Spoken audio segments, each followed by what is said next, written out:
नमस्कार। हमने अपना थर्ड चैप्टर बीच में ही रोक दिया है। रीजन ये है, उससे पहले हम स्टार्ट कर रहे हैं फोर्थ चैप्टर, और फोर्थ चैप्टर में हमें थर्ड चैप्टर समझने से पहले हमें पता होना चाहिए वेक्टर्स क्या होते हैं। तो पहले हम फोर्थ चैप्टर का ये टॉपिक वेक्टर्स कंप्लीट करेंगे, फिर उसके बाद हम अपने थर्ड चैप्टर पे जाएंगे। अदरवाइज वहां पे आपको बहुत मुश्किल हो जाएगी समझने में कि गति कैसे आ रही है और उनका वेक्टर योग कैसे किया जा रहा है। ठीक है, तो चलिए स्टार्ट करते हैं अपने वेक्टर्स, सदिश राशि और अदिश राशि। तो सबसे पहले हम लोग पढ़ चुके हैं कि भौतिक राशियां कैसे क्या होती हैं, कैसे प्रदर्शित करते हैं हम अपनी भौतिक राशि को। भौतिक राशि को हम प्रदर्शित करते थे एन यू। एन हमारा क्या होता है? आंकिक मान, और यू हमारा क्या होता था? मात्रक। इस आंकिक मान को हम अगर ऐसे लिखें तो इसे क्या कहते हैं? परिमाण। परिमाण परिमाण मीन्स अगर आप इसे दो लाइनों के बीच में कह देते हैं, इसे कहते हैं मॉड इंग्लिश में, या मैग्नीट्यूड। परिमाण को इंग्लिश में क्या कहते हैं? मैग्नीट्यूड। और जब आप इसे ऐसे लिखते हो तो आपके अंदर की राशि प्लस हो या माइनस हो, आंसर हमेशा आपका प्लस होगा। मीनिंग ये है, अगर मैं -5 मोड लिखूं तो इसका मतलब है 5, या मैं 5 मोड लिखूं तो इसका मतलब भी होगा 5। तो चलो यहाँ आते, सबसे पहले भौतिक राशि हमारी कैसे प्रदर्शित करते हैं हम? आंकिक मान और मात्रक से। तो अब अदिश राशियां हमारी वो राशियां होती है जिन्हें प्रदर्शित करने के लिए हमें केवल परिमाण और मात्रक की आवश्यकता हो। परिमाण कह लो या आंकिक मान कह लो, कुछ भी वर्ड आप यूज कर सकते हो। तो अदिश राशियां वो राशियां होती है जिनके लिए हमें आंकिक मान और मात्रक की आवश्यकता होती है। इनको प्रदर्शित करने के लिए केवल परिमाण या आंकिक मान, जो आपका मन करे। दोनों का मेन मतलब एक ही है। आंकिक मान प्लस भी हो सकता है, नेगेटिव भी हो सकता है, पॉजिटिव भी हो सकता है।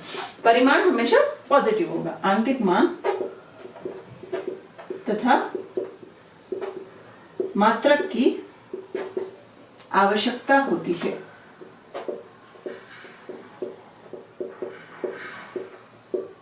उदाहरण के लिए अगर हम लिखें तो क्या हो जाएंगी हमारी? समय, द्रव्यमान, भार और ऊर्जा। बाकी हमारा क्या हुआ? गति, दूरी, घनत्व, बहुत सारी हो सकती है इत्यादि। अब समझते हैं कैसे। अगर मान लो कि ये हमारा स्कूल में हुआ, ठीक है, और आपको वॉशरूम जाना है एक पीरियड के बीच में। वॉशरूम तो पता होगा ना सबको, शौचालय, ठीक है, वॉशरूम जाना है। तो यहां हमारा बना हुआ है वॉशरूम। तो यहां से एक लड़का अपनी क्लास से निकला वॉशरूम के लिए। लड़के का नाम ओके चलो ले लो, शौर्य, ठीक है। तो शौर्य जी निकले बाथरूम के लिए। वॉशरूम तक जाने में इन्हें लगी 10 मिनट, आने में इन्हें लगी 30 मिनट। पूछो कैसे? सारे लड़कों को पता होगा कैसे। जाएंगे सीधा वॉशरूम, घूमते हुए पूरे स्कूल का चक्कर लगा के आएंगे, यहाँ, फिर ये वापस पहुंचे 30 मिनट में, ठीक है। तो इसे बताने के लिए क्या हमें दिशा की जरूरत पड़ी? नहीं, हमें केवल मान की जरूरत पड़ी कि शौर्य जी हमारी क्लास से निकले और वहां तक पहुंचे 10 मिनट में। शौर्य जी वॉशरूम से, ये हमारा क्या है? वॉशरूम। बाथरूम पुराना हो गया, याद कर लो सब। वॉशरूम सोफिस्टिकेटेड वर्ड हो गया आजकल, ठीक है। हिंदी में हम कहते हैं शौचालय, ठीक है।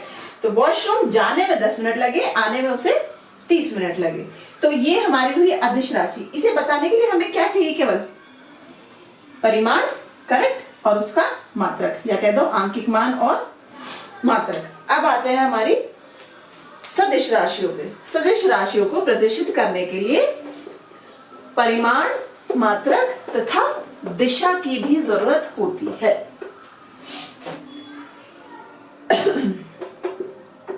इनके लिए परिमाण,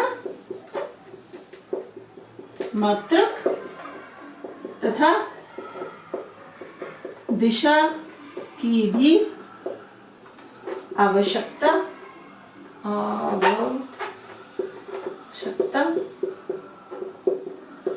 होती है। उदाहरण हमारे पास हो जाएंगे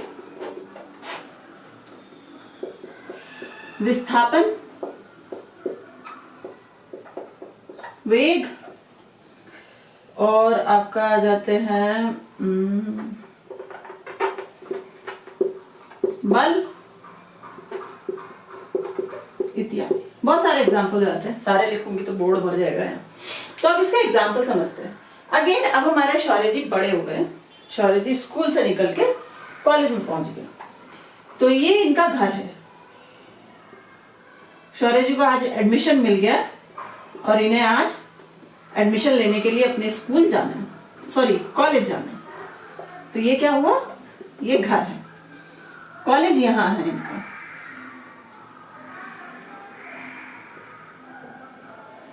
ये कॉलेज, ठीक है।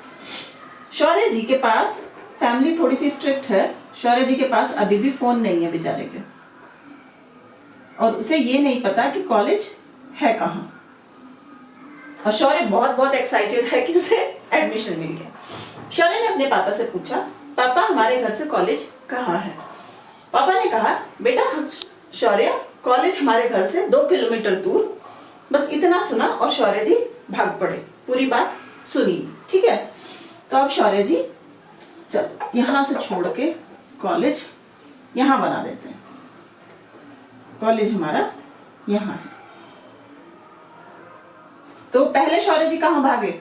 2 किलोमीटर की दूरी, चलो यहां तक पूरी हो गई। यहां भागे, यहां तक स्कूल नहीं है। फिर घर से यहां भागे, यहां भी स्कूल नहीं है, सॉरी कॉलेज नहीं है। यहां गए, कॉलेज नहीं मिला। यहां गए, कॉलेज नहीं मिला। यहां गए, नहीं मिला। यहां गए, नहीं मिला। शौर्य जी का बहुत सारा टाइम वेस्ट हो गया। एडमिशन फॉर्म भरने की का टाइम आपका निकल गया। हताश शौर्यवर्धन जी घर आए। उन्होंने पूछा, घर स्कूल तक, कॉलेज तो कहीं भी नहीं मिला, 2-2 किलोमीटर में इतना सारा चक्कर लगा के आया। तो उनके पापा ने बोला, पूरी बात क्यों नहीं सुनी? मैंने कहा घर से तुम्हारा 2 किलोमीटर दूर है दक्षिण दिशा में। अब देखो दिशाएं कैसे हम करते हैं, पूर्व, पश्चिम, उत्तर, दक्षिण। तो उन्होंने कहा घर से दक्षिण दिशा में तुम्हारा कॉलेज 2 किलोमीटर दूर है। तो यहां जाने बजाय शौर्य जी को कहां जाना था? यहां दक्षिण दिशा में 2 किलोमीटर दूर। तो ये क्या दिखा रहा है? कॉलेज की स्थिति, पोजीशन कहाँ है कॉलेज की? तो स्थिति भी हमारी क्या है? एक सदिश राशि है। तो किसी चीज की स्थिति बताने के लिए आप क्या बताओगे? आप डायरेक्शन भी बताओगे, उसकी दिशा भी बताओगे और उसका मात्रक भी बताओगे कि वो कितनी दूर है। अब जैसे अगर आप एक छोटा सा एग्जांपल ले लो कि समझो आप चौराहे पे हो, ये होता है ना चौराहा। अब चौराहे पे आप कोई दुकान ढूंढ रहे हो, ठीक है। आप यहां हो और आप भी शौर्यवर्धन जी की तरह महान हो जो पूरी बात नहीं सुनता, बस किसी ने बोला, आधी बात सुनी और भाग लिए। आप यहाँ हो अपनी साइकिल पे, कुछ बच्चे तो स्कूटी भी चलाते हैं आजकल, है ना। तो चलो आप यहाँ हो अपनी स्कूटी पे, पर इलीगल है वो। पहले अपना ड्राइविंग लाइसेंस लो, एज उतने में पहुंचो। तो अब आपको पूछना है, मम्मी ने सॉरी मम्मी ने ऑल्ट्रेशन के लिए कपड़े दिए और दर्जी की दुकान पूछनी है कहाँ है। चलो लगा लो, दर्जी की दुकान का नाम क्या लिखे भाई? सत्यम दर्जी, सत्यम टेलर्स लिखा होता है ना, टेलर्स। तो इन्होंने पूछा एक भाई साहब से, भाई साहब सत्यम टेलर की दुकान कहाँ है? भाई साहब ने बोला कि भाई यहाँ से 1 किलोमीटर दूर है। पूरी बात नहीं सुनी, भाग लिए। 1 किलोमीटर दूर, यहाँ भाग लिए। मिली दुकान? नहीं। पूरी बात तो नहीं सुनी ना। गोल चक्कर से सीधे चले जाओ, वहां 1 किलोमीटर दूर है।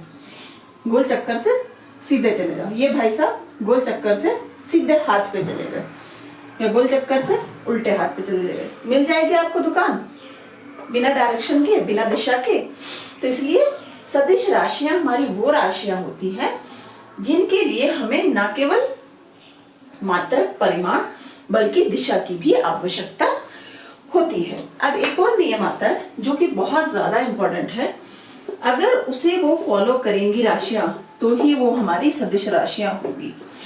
अब तक आपने क्या पढ़ा था? केवल कि भाई एक राशि जिसके लिए दिशा और आपके आंकिक मान, परिमाण की आवश्यकता हो, वो हमारी सदिश राशियां होती हैं। नहीं, वो हमारी सदिश राशियां नहीं होती है। दूसरी चीज हमारी क्या है? ये पहला पॉइंट था, अदिश राशियां आंकिक योग के नियम का पालन करती हैं। ये आंकिक योग कह लो या बीजगणितीय योग, आंकिक योग के नियमों का पालन करती हैं। आप इसी एग्जांपल को ले लो। अगर हम बोले कि शौर्य जी को क्लास से वॉशरूम और वॉशरूम से क्लास आने जाने में टोटल कितना समय लगा, तो आप क्या बोलोगे? कुल समय कितना हुआ? 10 + 30 40 मिनट। ठीक है। अब शौर्य जी इधर को गए, उधर को गए, आगे को गए, पीछे हो गए, कुछ फर्क नहीं पड़ता। टोटल हमारा हो गया 40 मिनट। आंकिक मान हमेशा जोड़ के इतना ही आएगा। अब सदिश राशियों में देखते हैं। सदिश राशियां हमारी ये सदिश योग के नियमों का पालन करती है, पालन करती है। सदिश योग भी हम पढ़ेंगे अभी। अच्छा, तो चलो अब एक एग्जांपल ले लेते हैं कि दोबारा से ले लो। हमारे शौर्य जी हैं, इसमें हमेशा दिशाओं का ध्यान रखो। पूरब, पश्चिम, उत्तर, दक्षिण। ठीक है। तो हमने कहा शौर्य जी हमारे 3 मीटर पूर्व की दिशा में चले। ठीक है। फिर से वो 3 मीटर लगा लो, चलो 4 मीटर पूर्व की दिशा में चले। तो टोटल कितना चले शौर्य जी? तो हम क्या लिख देंगे? 3 + 4 7 मीटर पूर्व की दिशा में। ठीक है। अब मैं कहूं कि शौर्य जी 3 मीटर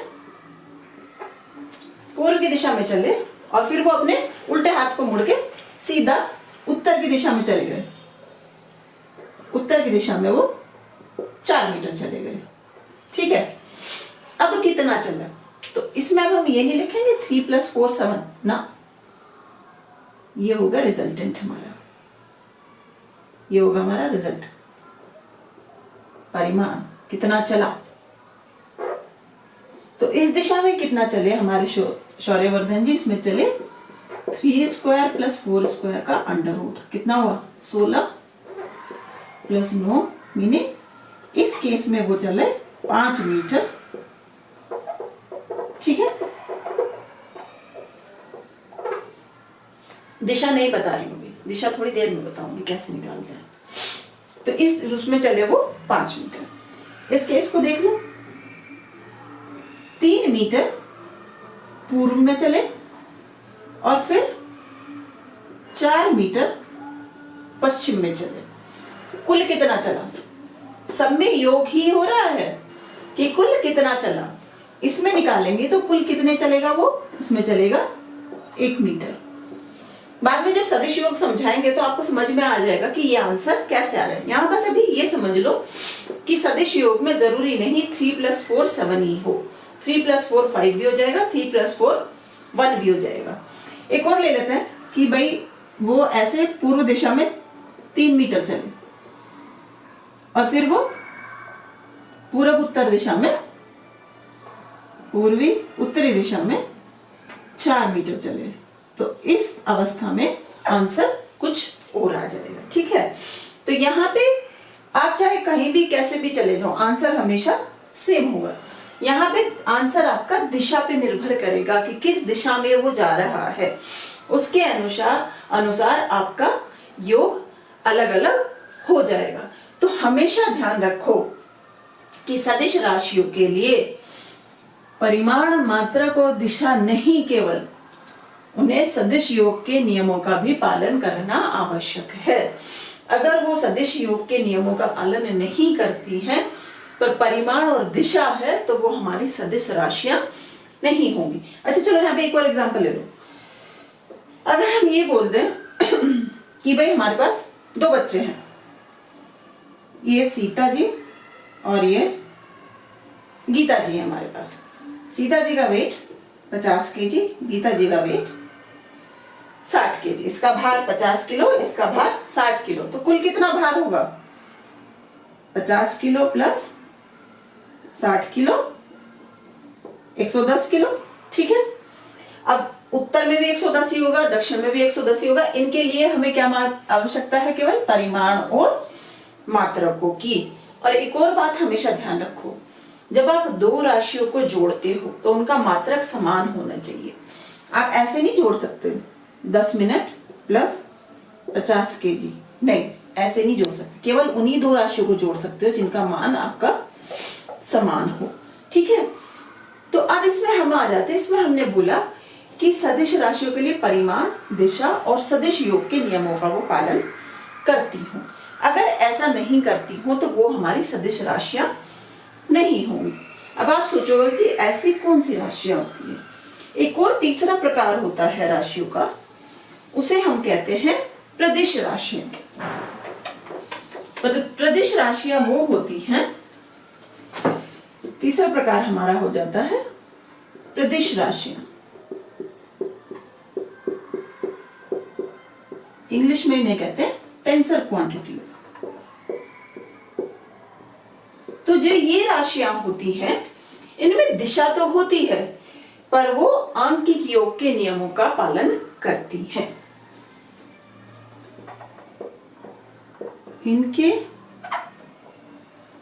इनको प्रदर्शित करने के लिए दिशा एवं परिमाण तथा मात्रक की आवश्यकता होती है, पर ये सदिश योग के नियमों का पालन नहीं करती। नियमों का पालन नहीं करती। ऐसी राशियां हमारी होती हैं, उदाहरण के लिए अगर आप देखो, धारा, दाब, विकृति इत्यादि। समझते हैं कैसे? अब जो हमारी धारा होती है, जब आप अपनी इलेक्ट्रॉनिक्स पढ़ोगे तो उसमें आप पढ़ोगे कि धारा को प्रदर्शित करने के लिए हमें दिशा की आवश्यकता होती है। धारा हमेशा इलेक्ट्रॉन की अपोजिट, विलोम दिशा में चलती है। तो धारा हमारी चलती है प्लस से माइनस की ओर। तो हमने कहा कि इस तार में धारा बह रही है, कह दो 5 एम्पियर। इस तार में भी धारा बह रही है, कह दो 7 एम्पियर। फिर ये दोनों धाराएं यहां आके मिलगी, टोटल धारा कितनी होगी? दिशा बता रहे हैं हम, यहां से प्लस से माइनस की तरफ को दोनों बह रही है। तो टोटल हमारी क्या होगी? 5 + 7 हमारी हो जाएगी 13 एम्पियर। धारा हमारी कितनी बह रही है? 13 एम्पियर। अब वो ऐसे आए या धारा हमारी ऐसे आए, दिशा कुछ भी हो, दिशा बता रहे हैं, ठीक है, 5 एम्पियर 7 एम्पियर, और यहाँ पे आके टोटल हो रहा है कुल धारा इस दिशा, इस केस में भी हमारे पास क्या हो जाएगी? 13 एम्पियर। तो धारा को प्रदर्शित करने के लिए परिमाण और दिशा की तो आवश्यकता होती है, पर वो सदिश योग के नियमों का पालन ना करके आंकिक योग के नियमों का पालन करती है कि आप किसी भी डायरेक्शन से आओ, कैसे भी आओ, आपको सिंपल जोड़ करना है। ठीक है, एक जो सिंपल जोड़ आप करते हैं आपको बस वो करना और आपका कुल आंसर आ जाएगा। तो ये प्रदिश राशियां आपके कोर्स में नहीं है, तो इन सभी राशियों को भी हम अपनी अदिश राशियों के रूप में ही लिख लेते हैं। तो अगर आपसे पूछा जाए धारा, दाब, विकृति इत्यादि कौन सी राशियां हैं, तो आप इन्हें कहोगे ये भी अदिश राशियां हैं, क्योंकि इन्हें प्रदर्शित करने के लिए परिमाण और दिशा की तो आवश्यकता है, पर ये सदिश योग के नियमों का पालन नहीं करती हैं। पर अगर आपको पता हो कि क्या है एक्चुअल में तो ज्यादा अच्छा है ना। अब हम समझते हैं कि हम अपनी सदिश राशियों को प्रदर्शित कैसे करते हैं, कैसे हम उन्हें प्रस्तुत करते हैं, उनका संकेतन कैसे होता है। तो सदिश राशियों को प्रस्तुत करते हैं हम एक तीर से, ऐसे। ठीक है, इसका जो ये होता है ये सिरा कहलाता है पूंछ।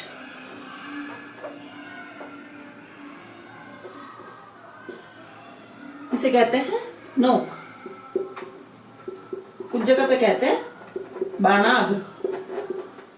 बाणाग्र क्यों कहते हैं, बाण है ना, तीर से प्रस्तुत करते हैं। हिंदी में, इंग्लिश में इसे कहते हैं हम टेल, इसे हम कहते हैं हेड। ठीक है, तो अब जो ये नोक है, जो ये हमारा हेड है, ये दिखाता है दिशा को। ये क्या प्रदर्शित करता है, दिशा को। और जो इस तीर की लंबाई है वो प्रदर्शित करती है हमारे परिमाण को।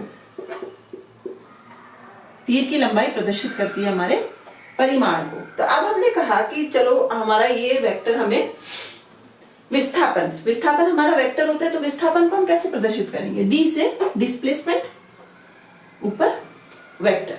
कुछ बुक्स में वेक्टर नहीं लगा के क्या करते हैं, डी को बोल्ड बना देते हैं। बोल्ड का मतलब क्या है, नॉर्मल जैसे डी ऐसे लिखा हुआ है, ऐसे लिखा हुआ है तो कुछ और है, पर अगर वो इसे बोल्ड बना दे, बोल्ड मतलब मोटा सा बना दे और गाढ़ा होगा वो बाकी सब अक्षरों से, तो ये प्रदर्शित कर रहा है हमारे वेक्टर को। तो बुक्स में ऐसे भी दिखाते हैं और ऐसे भी दिखाते हैं, तो कंफ्यूज नहीं होना। बोल्ड करके भी दिखा देंगे तो भी वेक्टर दिखा रहे हैं, उसके ऊपर एक तीर का निशान दिखा देंगे तो भी वेक्टर दिखा रहा है। ठीक है, तो वेक्टर को हम प्रदर्शित करते हैं तीर के निशान से। उसकी नोक दिखाती है दिशा और उसकी लंबाई दिखाती है हमारे परिमाण को। अब समझते हैं कि कैसे हम इन चीजों को प्रदर्शित करते हैं। हमने कहा कि सबसे पहले हम अपना दिशाएं बना लो, पूर्व, पश्चिम, उत्तर, दक्षिण। अब हमने कहा कि राम 2 किलोमीटर चला पूर्व दिशा में, तो आप उसे कैसे प्रदर्शित करोगे। राम 2 किलोमीटर चला पूर्व दिशा में, तो ये 2 किलोमीटर क्या है, परिमाण।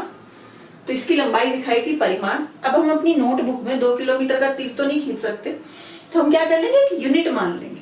तो यहाँ पे हमने क्या यूनिट मान ली कि भाई हमारी यूनिट है 1 किलोमीटर बराबर 1 सेंटीमीटर। ठीक है, अब इन्होंने कहा राम 2 किलोमीटर चला पूर्व दिशा में, तो यहां कैसे दिखा देंगे आप, 2 सेंटीमीटर लंबा तीर खींच दो, नोक दिखा रहा है पूर्व दिशा में, तो ये आपने प्रदर्शित कर दिया हमारा 2 किलोमीटर चला वो पूर्व दिशा में।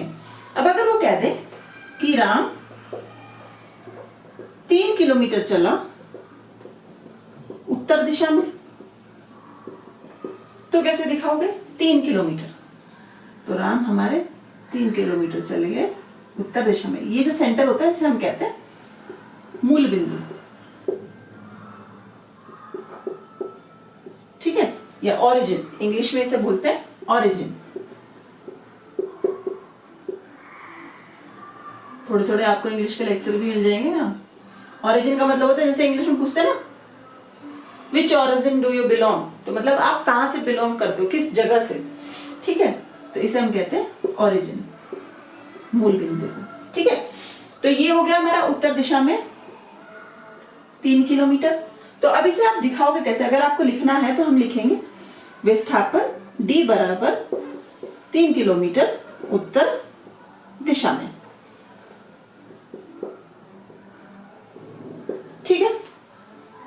चीज, चलो एक और एग्जांपल ले लें। इन्होंने कहा कि राम 4 किलोमीटर चला 30 डिग्री पूर्व से उत्तर की ओर। तो अब कैसे प्रदर्शित करोगे? ये चला पूर्व से उत्तर की ओर 30 डिग्री, पूर्व से उत्तर की ओर 30 डिग्री चला। कितना चला? 4 किलोमीटर। तो 4 सेंटीमीटर खींच दिया हमने। तो ऐसे दिखाया पूर्व से उत्तर की ओर। हमेशा ध्यान दो कौन सी दिशा पहले बोली है। जो दिशा पहले बोली हम उसी से अपना एंगल बना देंगे। अगर हम ये कहें कि राम 4 किलोमीटर चला 30 डिग्री पश्चिम से दक्षिण की ओर, तो कौन सी दिशा दिखाई हुई है पहले? पश्चिम से दक्षिण की ओर। पश्चिम दक्षिण का क्वाड्रेंट हमारा ये वाला है। पश्चिम से चला वो 30 डिग्री, ये पश्चिम से 30 डिग्री दक्षिण की ओर। तो यहां पे हो गया हमारा ये कितना? 4 किलोमीटर। इसे हम दूसरी तरह से बोल सकते हैं, पश्चिम से दक्षिण की ओर चला 30 डिग्री, तो दक्षिण से पश्चिम की ओर कितना चलाइए? सोचने वाली बात है ना। दक्षिण से पश्चिम की ओर चलाइए 60 डिग्री। ठीक है ना। चलो एक और एग्जांपल ले लेते हैं। इन्होंने कहा कि हमारा चला उत्तर से राम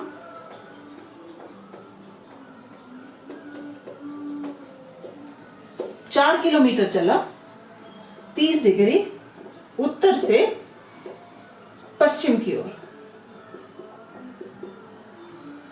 तो ये उत्तर से पश्चिम की ओर, इसे हटा देते हैं हमें। 30 डिग्री चला फिर से 4 किलोमीटर। इन सारे तीरों की लंबाई बराबर होनी चाहिए क्योंकि सब 4 किलोमीटर बना रहे हैं। उत्तर से 30 डिग्री। ठीक है। अगर इसमें एक और चीज बोलते कि उत्तर से पूर्व की ओर चला 30 डिग्री, उत्तर से पूर्व की ओर चला 30 डिग्री, तो कैसे बनेगा आपका वेक्टर? ये बन जाएगा ना। ठीक है। 30 डिग्री उत्तर से पूर्व की ओर, 30 डिग्री उत्तर से पूर्व की ओर। समझे? तो हमेशा ध्यान दो किस दिशा से किसकी ओर चल रहा है। तो पहले जो दिशा आई है उसी से आप, उसी एक्सिस से आप अपना कोण बनाना स्टार्ट करेंगे। तो ऐसे प्रदर्शित करते हैं हम अपने वेक्टर को। तो हमेशा ध्यान रखो वेक्टर को प्रदर्शित करते हैं हम एक तीर के निशान से। देखो तीर के निशान से, तीर का रोके जो नोक है वो आपको बताती है दिशा। कौन सी दिशा में जा रहा है? पूर्व उत्तर, पूर्व उत्तर दिशा में। ठीक है। कौन सी दिशा में जा रहा है? उत्तर दिशा में। कौन सी दिशा में? पूर्व में, पश्चिम में, दक्षिण में। ठीक है।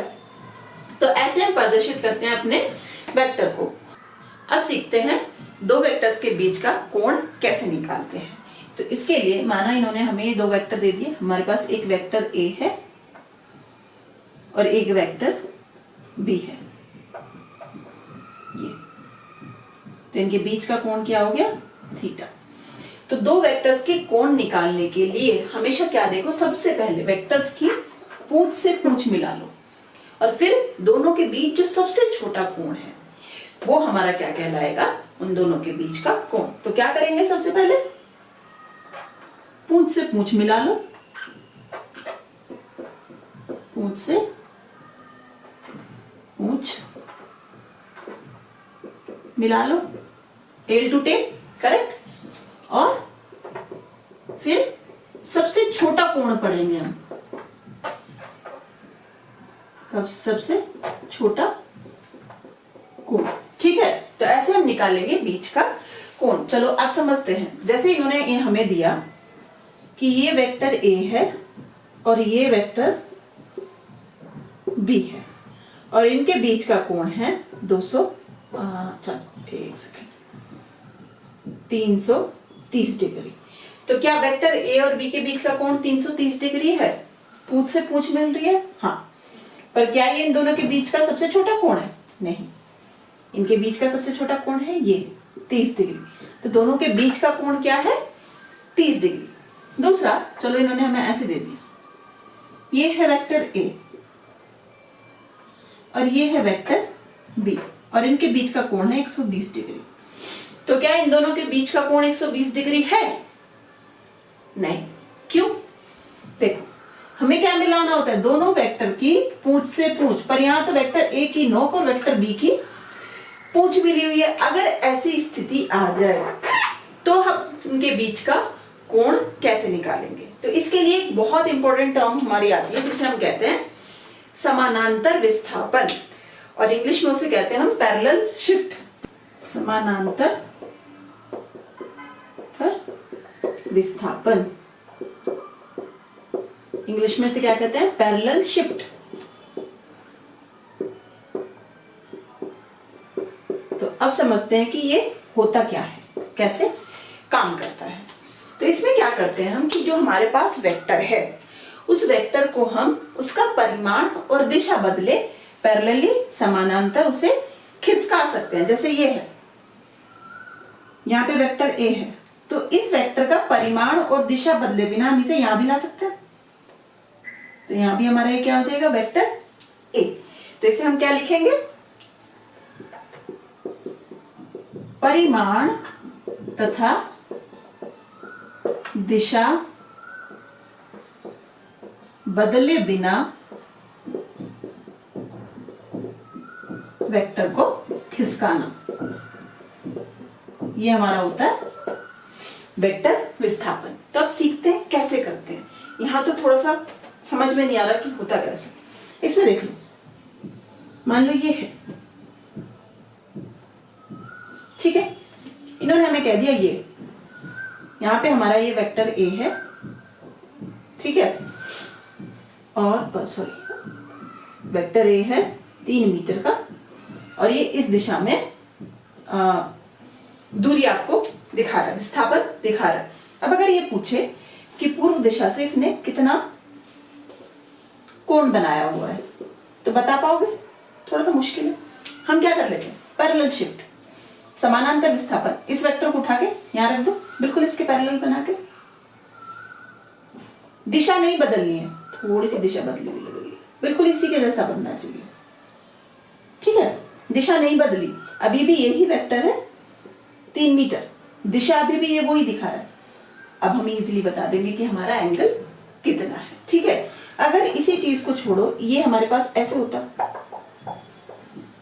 कि ये वेक्टर है और अब पूछा है कि पूर्व से उत्तर दिशा की ओर कितना ये कोण बना रहा है। यहां से भी नाप सकते हो, पर आप अगर ओरिजिन से ले लो तो एग्जैक्ट होगा, मूल बिंदु से ले लो तो विस्थापन क्या होगा? पीछे खिसका दो। तो विस्थापन का मतलब ये नहीं कि समानांतर विस्थापन, ये वेक्टर है, ऐसे भी, इस वेक्टर को ऐसे भी, इस वेक्टर को ऐसे भी, और इस वेक्टर को ऐसे भी आप मूव कर सकते हो। देखो ये यहां पे ये वेक्टर ए है, समानांतर आप इसे कहां विस्थापित कर सकते हो? यहां पे भी, यहां भी वेक्टर ए, यहां पे भी वेक्टर ए, यहां पे भी वेक्टर ए, और पीछे की तरफ कर दो तो यहां पे भी वेक्टर ए। अब ये सब समझाने का तरीका का कारण क्या है? ये यहां पे अगर कोई हमसे पीछे पूछे ए और बी के बीच का कोण क्या है, तो हम नहीं बता सकते, क्योंकि ए की नोक और बी की पूंछ मिली हुई है। कोण निकालने के लिए हमें क्या होता है? दोनों वेक्टर की पूंछ से पूंछ मिली हो, तभी हम उनके बीच का कोण निकाल सकते हैं। तो अब देखते हैं इसे हम समानांतर विस्थापन की सहायता से इजीली कैसे कर सकते हैं। ये बहुत इंपॉर्टेंट चीज है, तो इसे ध्यान से पढ़ो। और हमेशा कहती हूं, लेक्चर स्टार्ट जब होता है तो अपनी कॉपी पेंसिल लेके बैठो, अपने नोट्स बनाते रहो साथ के साथ, ठीक है। तो अब इस वेक्टर बी को हम क्या कर लेंगे? समानांतर विस्थापन, और इसे यहां ले आओ,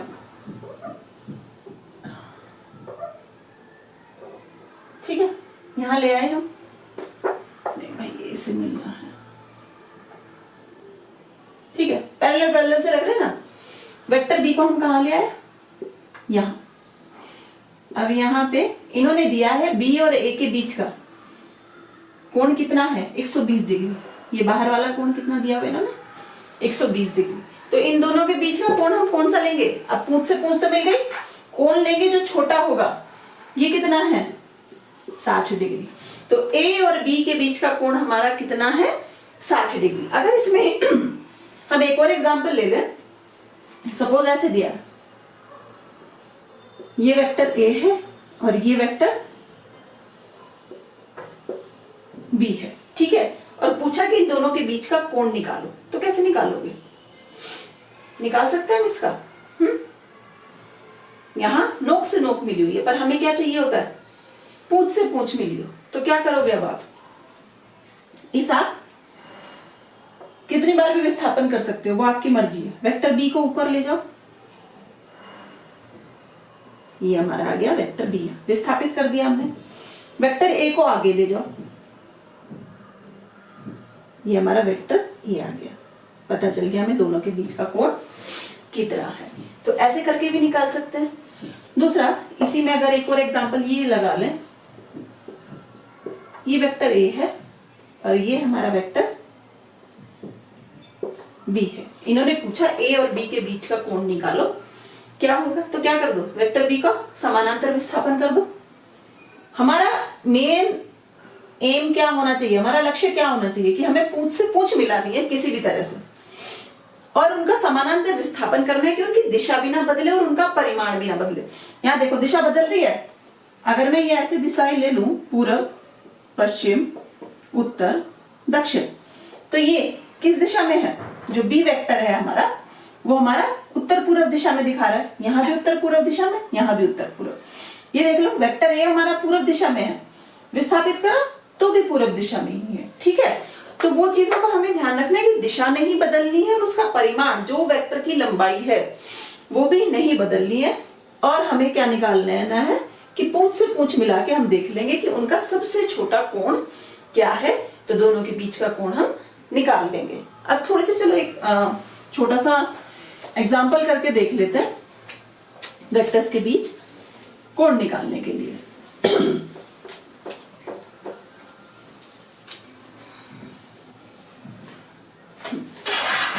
यहां पे इन्होंने हमें दिया, अब इन्होंने हमें प्रॉपर दिशा बना के दे दी, पूरब, पश्चिम, उत्तर, दक्षिण। इसमें इन्होंने कहा ये हमारा वेक्टर ए है जो पूरब से उत्तर की ओर 30 डिग्री का कोण बना रहा है, ठीक है। ये हमारा वेक्टर बी है जो पश्चिम से उत्तर की ओर 60 डिग्री का कोण बना रहा है। तो इन्होंने कहा वेक्टर ए और बी के बीच का कोण निकालिए। क्या होगा मान? वेक्टर ए तथा वेक्टर बी के बीच का कोण। सबसे पहले तो हमें देखना है पूंछ से पूंछ मिलानी है, मिला दो यहाँ पूंछ से पूंछ। ये 30 है तो ये कितना होगा? 60। ये 60 है तो ये कितना होगा? 30। तो दोनों के बीच का कोण कितना है हमारा? 90 डिग्री, ठीक है। अब अगर यहाँ पे हम एक और वेक्टर बना दें, मान लो ये बना दिया हमने वेक्टर सी,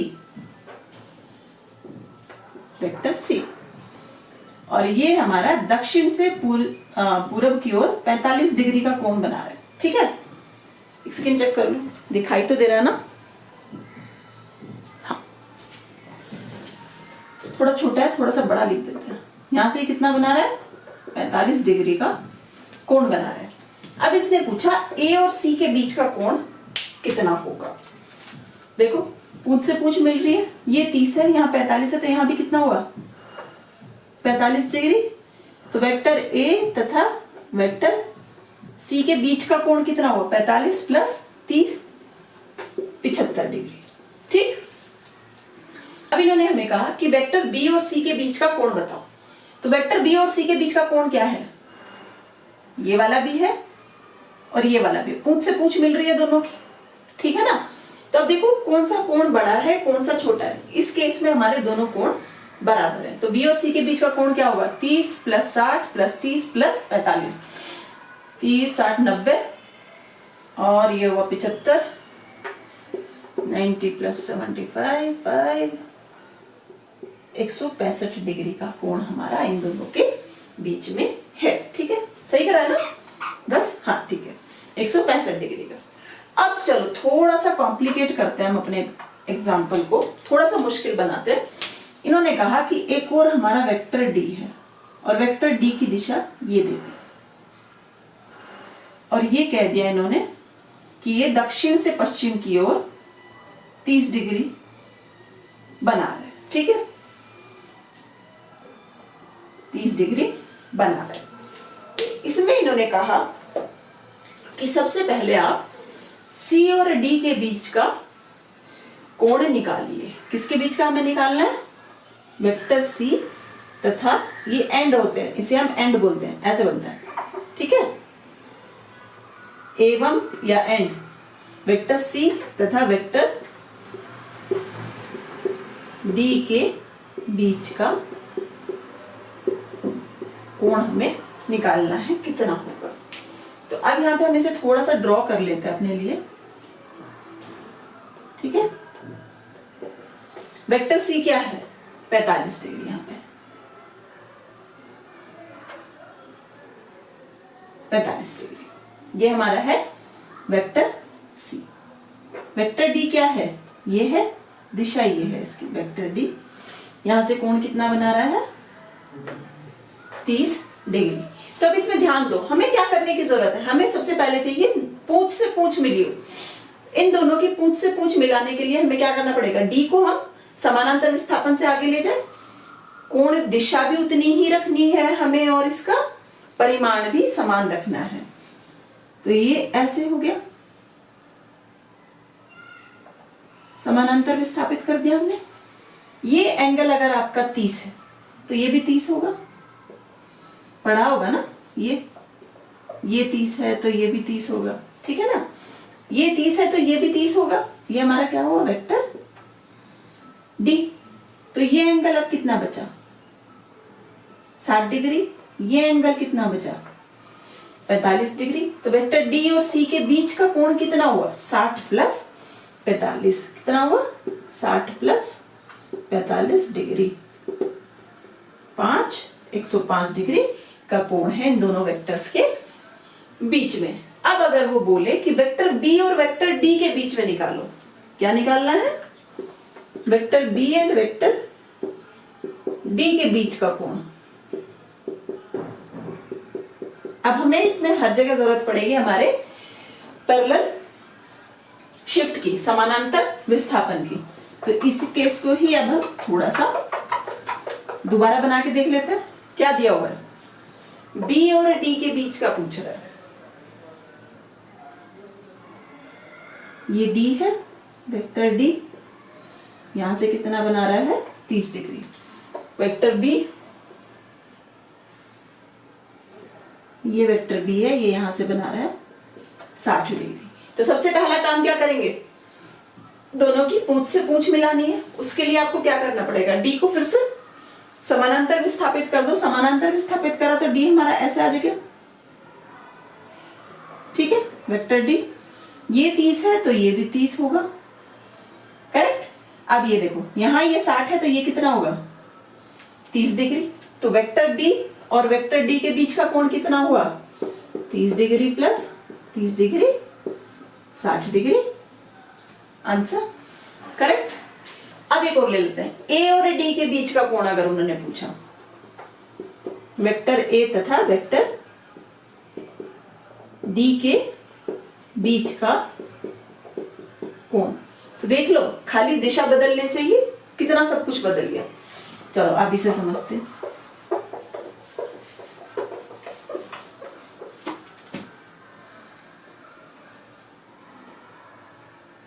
ये वेक्टर डी है हमारा, कितना कोण बनाया हुआ? 30 डिग्री।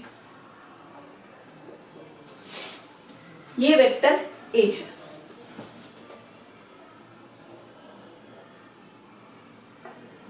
कितना कोण बनाया हुआ है?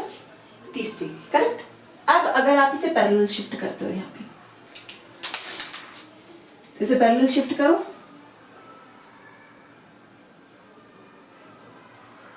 ये 30 है, तो ये हमारा 30 हो गया, करेक्ट। ये टोटल कितना हुआ इसके लिए 60 डिग्री, ठीक है ना। हमें निकालना है दोनों के बीच का कोण, ठीक है ना।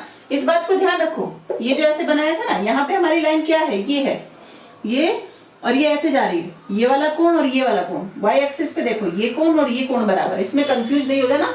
यहाँ भी 30 है, यहाँ भी 30 है, पैरेलल सीधा इसके ऊपर चढ़ा दिया और एंगल बोल दिया 0 दोनों के बीच का, गलत हो जाएगा। 30 इस लाइन की सीधी में आपको लाइन बनानी है, ठीक है ना। ये वाली जो लाइन है, जो वेक्टर ए है, ये कुछ ऐसे है, यहाँ पे ये 30 डिग्री बना रहा है, ठीक है। अब ये टोटल हमारा हो गया 60 डिग्री। ये वेक्टर ए है, ये वेक्टर डी है, तो दोनों के बीच का कोण कितना होगा 60। तो ये कोण हुआ हमारा 30 डिग्री, तो दोनों के बीच का कोण क्या आएगा 60 डिग्री माइनस 30 डिग्री बराबर 30 डिग्री, आंसर, ठीक है। कंफ्यूज होने की जरूरत बिल्कुल भी नहीं है। चलो इसमें एक छोटा सा चेंज और कर लेते हैं। अगर हम सी की दिशा ये ना दिखा के, सी की दिशा हम क्या कर दें, ये कर दें, ये वेक्टर सी हो गया। और अब ये पूछे बी और सी के बीच का कोण क्या है, तो हम इसे कैसे निकालेंगे, ठीक है। तो अब निकालते हैं। सारे पॉसिबल ऑप्शंस में करने की कोशिश कर रहे हो, ठीक है। बाकी आप बाद में क्या करो कि आप रेंडमली अपने आप कोई भी वेक्टर खींच लो और उनके बीच का कोण निकालने की कोशिश करो, ठीक है। उनकी कोई भी दिशाएं दे दो और उनके बीच का कोण निकालने की कोशिश करो। जितना ज्यादा निकालोगे उतना ज्यादा आपको हेल्प मिलेगी अपना समानांतर विस्थापन को समझने में। तो अब इन्होंने हमें कहा कि वेक्टर बी और vector C, vector B and vector C के बीच का कोण हमें निकालना है, ठीक है। तो अब देखो बी ये है, सी ये है, दोबारा से ड्रॉ कर लेते हैं। वेक्टर बी ऐसे 60 डिग्री का कोण बना रहा है, ये है, यहां से 60 डिग्री का कोण बना रहा है हमारा वेक्टर बी। ये वेक्टर सी ये बना रहा है 45 डिग्री, बिल्कुल बीच में ऐसे दिया हुआ वेक्टर सी 45 डिग्री। तो सबसे पहले हमें क्या करने की जरूरत है, दोनों की पूंछ से पूंछ मिले, तो उसके लिए हमें क्या करना है कि हमें सी का पैरेलल शिफ्ट कर देना है, ठीक है, समानांतर विस्थापन करना है। अब अगर आप एकदम सीधा समानांतर विस्थापन इसका करोगे तो कैसे जाएगी लाइन, ये ऐसे, कुछ ऐसे जाएगी ना, करेक्ट। इसकी सीधे में लाइन जानी चाहिए।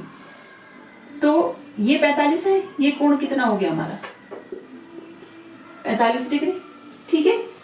ये हो गया हमारा वेक्टर सी। अब बी और सी के बीच का कोण कौन सा है, ये वाला, कैसे निकलेगा, ये टोटल 45 है, ये कोण कितना है हमारे पास, ये 60 है, तो ये जो छोटे वाला कोण है ये वाला, ये कितना हुआ 30 डिग्री। तो अब निकाल लो बी और सी के बीच का कोण क्या होगा 45 माइनस 30, हमारे पास ये वाला हमारा कोण आ जाएगा, कितना है, तो क्या आंसर हुआ हमारा 45 डिग्री माइनस 30 डिग्री, 15 डिग्री। तो देख लो खाली एक वेक्टर की दिशा बदलने से कोण कितना बदल गया। जब ये इस दिशा में और ये इस दिशा में था तो कोण था हमारा 165 डिग्री, एक दिशा बदलती दोनों के बीच का कोण कितना हो गया 15 डिग्री, ठीक है। ऐसे अब ले लो वेक्टर ए और सी के बीच का कोण निकालना है हमें, क्या बोला इन्होंने, vector A and vector C के बीच का कोण निकालना है। तो दोबारा से कर दो,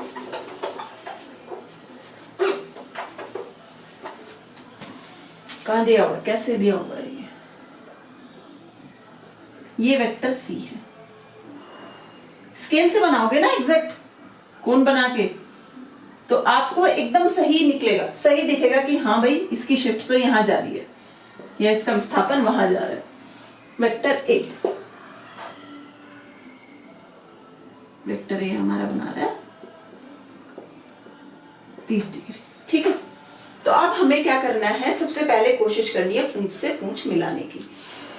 तो सी का हम विस्थापन कर देंगे, विस्थापन कर देंगे तो यहां आएगी एक स्ट्रेट लाइन ऐसे, वेक्टर सी, ये 45, तो फिर ये कोण भी कितना हो गया 45, ये कोण 30 है तो ये कोण कितना हो गया 60 डिग्री। तो अब वेक्टर सी और ए के बीच का कोण कौन सा हो गया, छोटे वाला लेंगे, पूछ से पूछ मिल रही है, छोटे वाला कोण 60 plus 45, 60 degree plus 45 degree, 5 105 degree answer. तो ऐसे हम निकालते हैं अपने दो वेक्टर्स के बीच का कोण समानांतर विस्थापन की सहायता से। अब देखते हैं कि वेक्टर्स हमारे कितने प्रकार के होते हैं, सदिशों के प्रकार क्या होते हैं। सबसे पहला आता है हमारा समान वेक्टर, इंग्लिश में उसे क्या कहते हैं हम, इक्वल वेक्टर। नाम से ही पता चल रहा है इक्वल, मीनिंग उनके परिमाण और दिशाएं समान होंगी,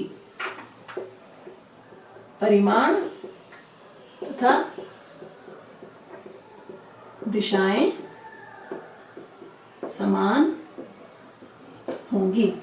तो इसमें अगर हम एक एग्जांपल ले लें कि हमारे पास ये एक वेक्टर है, वेक्टर ए,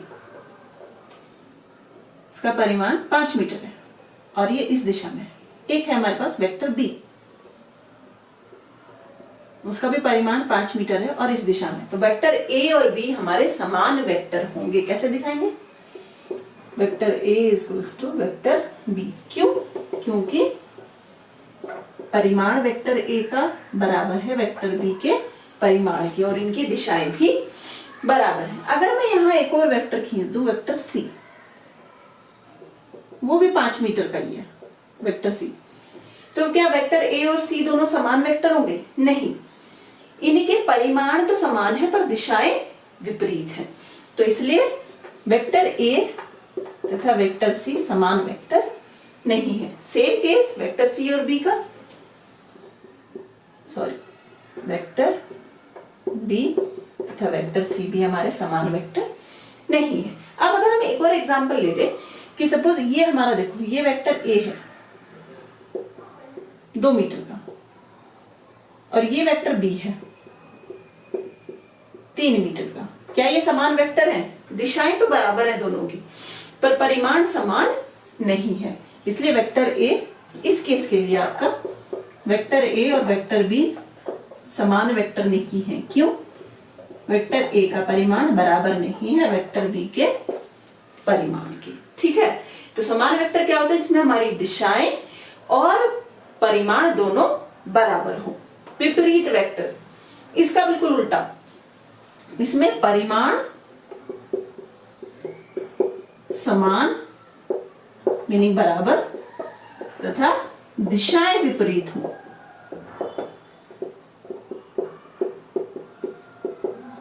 विपरीत हो तो इसमें देख लो, ये आपका वेक्टर ए है, परिमाण 2 मीटर है। ये आपका वेक्टर बी है, परिमाण 2 मीटर है, पर दिशाएं क्या है? अपोजिट है। तो इसे हम क्या लिख देंगे? माइनस। तो इसे कैसे दिखा सकते हैं? Vector A is equals to minus vector B, क्योंकि इनके परिमाण तो समान है 2-2 मीटर पर दिशाएं इनकी विपरीत है। अब अगर हम कहें कि ये वेक्टर ए है, दोबारा से, अच्छा चलो बल को दिखा रहा आपकी बारी, 2 न्यूटन, और ये वेक्टर बी है 3 न्यूटन। क्या ये दोनों विपरीत वेक्टर हैं? दिशाएं विपरीत हैं, पर क्या इनके परिमाण समान है? नहीं। तो इस केस के लिए वेक्टर ए विपरीत वेक्टर नहीं है। तो विपरीत वेक्टर होने के लिए क्या है? परिमाण तो समान हो पर उनकी दिशाएं हमारी विपरीत हो, तो वो कहलाएंगे हमारे विपरीत वेक्टर। अब आता है एकांक वेक्टर क्या होते हैं? एकांक वेक्टर वो होते हैं जिनका परिमाण एक हो, जिनका मैग्नीट्यूड एक हो, जिनका परिमाण एक हो। और इसकी एक स्पेशल कंडीशन है। यूनिट वेक्टर को हम प्रदर्शित कैसे करते हैं? ए कैप, इसे हम क्या बोलते हैं? A cap. और ये वेक्टर दर्शाता है हमारी, ये वेक्टर किसी दिए गए वेक्टर की दिशा को दिखाता है, दिशा को दिखाता है। समझते कैसे, क्या मान होगा? ए कैप हमारा बराबर होगा वेक्टर ए तथा वेक्टर ए के परिमाण को। अगर आप इसी चीज को ऐसे लिखो, ये वेक्टर ए है, ये वेक्टर ए का परिमाण है और ये ए कैप है। कोई राशि हमारी वेक्टर कब कहलाती है? जब उसमें उसका परिमाण हो और उसकी दिशा हो। तो ये क्या दिखा रहा है? दिशा को। ये क्या दिखा रहा है? परिमाण को। तो एकांक वेक्टर बहुत इंपॉर्टेंट है, ये किसी दिए गए वेक्टर की दिशा को दिखाते हैं और हम इन्हें ए कैप से प्रदर्शित करते हैं। लंब कोणीय एकांक वेक्टर, इंग्लिश में इसे कहते हैं ऑर्थोगोनल यूनिट वेक्टर। नाम से ही आपको पता चल रहा है, एकांक है तो उसका परिमाण कितना होगा? इस वेक्टर का परिमाण कितना होगा? एक। लंब कोणीय मीन्स ये एक दूसरे से, लंब कोण मीन्स 90 डिग्री का कोण बनाते हैं। तो इन्हें हम लिखते हैं, प्रदर्शित करते हैं आई, जे और के से। अब समझते हैं कैसे? ये हमारी एक्स एक्सिस है, ये वाई एक्सिस है, ये जेड एक्सिस है। इतना तो हमें पता ना कि सारी तीनों एक्सिस एक दूसरे से 90 डिग्री का कोण बनाती है। तो आई हमारा क्या प्रदर्शित करता है? आई हमारा प्रदर्शित करता है किसी वेक्टर की एक्स एक्सिस में उसकी दिशा को। जे हमारा क्या प्रदर्शित करता है? किसी वेक्टर की वाई एक्सिस में उसकी दिशा क्या है। और के प्रदर्शित करता है किसी वेक्टर की जेड अक्ष में उसकी दिशा क्या है। तो एक और चीज, वेक्टर आई का परिमाण, वेक्टर जे का परिमाण और वेक्टर के का परिमाण क्या होगा? सॉरी 1। ठीक है। अब अगर हमें किसी ने कहा कि कोई 10 मीटर दूरी चलता है एक्स एक्सिस में, उसे वेक्टर में हम इसे कैसे दिखाएंगे? 10 मीटर दूरी एक्स अक्ष की दिशा में, तो उस वेक्टर को हम कैसे प्रदर्शित करेंगे? तो उसका मान होगा हमारा 10 आई कैप। 10 क्या दिखा रहा है? उसका परिमाण। आई कैप दिखा रहा है उसकी दिशा को। अगर उसी वेक्टर को आपको यहां ड्रॉ करना है तो हमने क्या मान लिया? हमने मान लिया 5 मीटर बराबर 1 सेंटीमीटर। तो यहाँ पे 2 सेंटीमीटर का हम खींच देंगे वेक्टर। तो ये वो वेक्टर है जो हमारी 10 मीटर की दूरी को दिखा रहा है एक्स अक्ष की दिशा में। ठीक है। और इसका मान कैसे होगा? 10 आई। सेम चीज अगर वो बोलते हैं 10 मीटर दूरी वाई अक्ष की दिशा में, तो कैसे लिखोगे? 10 मीटर वाई अक्ष में दिशा किससे दिखाते हैं? जे से। जी। अब इसे देखिए, यहां पे भी सेम हम चीज मान लेते हैं। क्या दिखाएगा? ये सॉरी वाई अक्ष की दिशा में ये 10 मीटर और दिशा हमारी दिखाई दे रही है जे कैप से। तो कहीं भी आई कैप लिखा हो उसका मतलब है कि वो हमारी एक्स अक्ष की दिशा में है। जहां भी जे कैप दिखा हो वो वाई अक्ष की दिशा में है। जहां भी के कैप दिखा हो वो हमारी जेड अक्ष की दिशा में है। तो किसी दिए हुए वेक्टर को आई, जे और के के रूप में हम कैसे लिखते हैं? वो ऐसे लिखेंगे। मान लो हमारे पास ये वेक्टर ए है, तो ये लिखेंगे ए एक्स आई कैप, ए वाई जे कैप, ए जेड के कैप। जहां ए एक्स क्या है? एक्स एक्सिस में उसका परिमाण। ये देखो 10 मीटर आई था ना, तो ए एक्स क्या हो गया? 10 मीटर। ए वाई वाई एक्स की दिशा में उसका परिमाण। ए जेड क्या दिखाता है? वाई एक्स की दिशा में उसका परिमाण। या तो ए एक्स, ए वाई, ए जेड ऐसे लिख लो, ये आप इसे ऐसे भी लिख सकते हो। A x vector, vector A x अक्ष में कितना है? वेक्टर ए वाई एक्स में कितना है? और वेक्टर ए का परिमाण जेड अक्ष में हमारे पास कितना है? तो ये जो होते हैं हमारे लंब कोणीय वेक्टर आई जे के। बहुत इंपॉर्टेंट है, बहुत जरूरत पड़ने वाली है आगे। ये क्या दिखाता है? आई दिखाता है एक्स एक्सिस में दिशा क्या है हमारी, जे दिखाता है वाई अक्ष की दिशा, के दिखाता है z अक्ष की दिशा। ठीक है, ये हमारे यूनिट वेक्टर्स हैं, दिशा को प्रदर्शित करते हैं। नेक्स्ट हमारा आता है शून्य वेक्टर। इंग्लिश में इसे बोलते हैं जीरो वेक्टर या नल वेक्टर। तो वो वेक्टर जिसका परिमाण नाम से ही पता चल रहा है जीरो, उसे हम कहते हैं हमारा शून्य वेक्टर। इसे प्रदर्शित किससे करते हैं?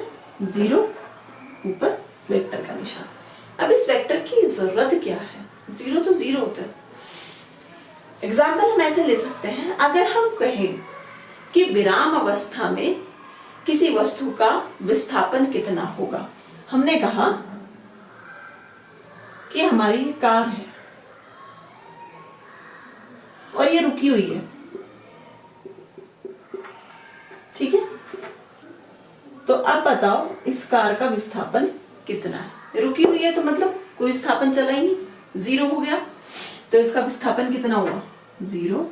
वेक्टर से हम इसे प्रदर्शित करेंगे। तो इस दिशा, इस स्थिति में हम क्या, परिमाण हमारा जीरो हो गया। ये समझो, यहां हम तीर से दिखाते थे ना, और परिमाण हम कहते थे तीर की जो लंबाई है वो हमारा परिमाण होता है। परिमाण जीरो हो गया, तो इस केस में क्या हो गया? पूंछ और नोक दोनों एक ही बिंदु पे आ जाएंगी, दोनों मिल गए आपस में, लंबाई हमारी जीरो हो गई। तो जीरो वेक्टर के लिए हमारी क्या हो जाती है? पूंछ और उसकी नोक दोनों एक बिंदु को प्रदर्शित करते हैं। अब हमारे शून्य वेक्टर के गुण क्या होते हैं? यदि किसी वेक्टर के साथ आप शून्य वेक्टर को जोड़ोगे तो हमेशा वही वेक्टर हमें मिलेगा। यदि किसी परिमित संख्या से शून्य वेक्टर की गणना करोगे तो हमेशा हमें शून्य वेक्टर ही मिलेगा। n क्या है? हमारी परिमित संख्या। दूसरा, अगर जीरो की किसी वेक्टर में गुणा हो जाती है तो आंसर हमारा हमेशा शून्य वेक्टर होता है। तो ये हुए हमारे शून्य वेक्टर के गुण। तो ये भी बहुत जरूरी है। विराम अवस्था जब हम दिखाते हैं तो उस समय पे हमारा होता है शून्य वेक्टर। देखो एक और चीज हो जाती है कि अगर हम ये कहें कि ये हमारा वेक्टर ए है, ठीक है, और ये है 4 मीटर पूरब दिशा में। दूसरा हमारा क्या है? वेक्टर बी है पश्चिम दिशा में, ये भी क्या है? 4 मीटर। अब अगर इन दोनों का योग आप करोगे तो योग क्या आएगा? Vector A plus vector B. ये क्या है? 4 पूरब दिशा में, ये पश्चिम दिशा में अपोजिट डायरेक्शन में, तो -4। आंसर क्या हो गया? जीरो। इसे हम किससे दिखाएंगे? जीरो वेक्टर से। ठीक है, तो आज के लिए इतना ही। पढ़ते रहिए, बहुत इंपॉर्टेंट टॉपिक है आपका वेक्टर। वेक्टर्स आपके बहुत अच्छे से क्लियर होने चाहिए। वो केवल 11वीं 12वीं के लिए नहीं, आगे जब तक भी पढ़ोगे तब तक आपके वेक्टर्स यूज होते हैं। तो पढ़ते रहिए, फिर मिलेंगे नेक्स्ट वीडियो में।